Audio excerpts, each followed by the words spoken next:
So a while back in December, I was asked to do a railfan video, and I thought I'd do that today. I'm going down to the tracks, and it is very popular there. A train comes by every about 15 to 20 minutes, so we should get a lot of trains, and I hope you enjoy the video.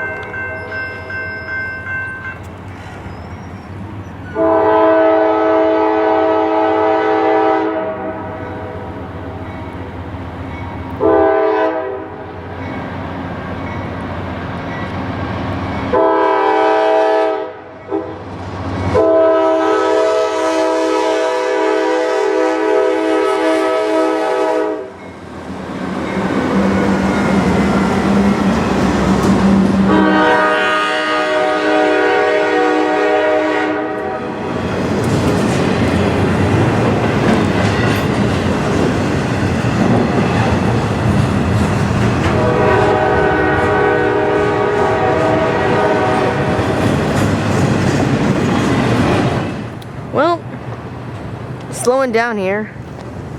Some people are starting to turn around.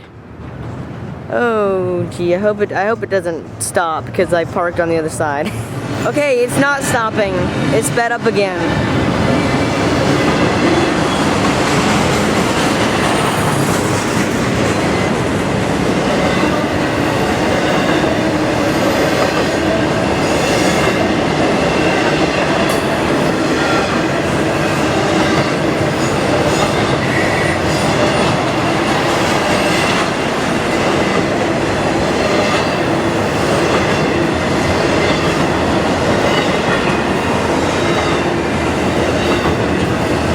Wow, no back engine. I'm surprised. I understand now why they slowed down. When I came across, there's another train there waiting. So we'll see that one in a second.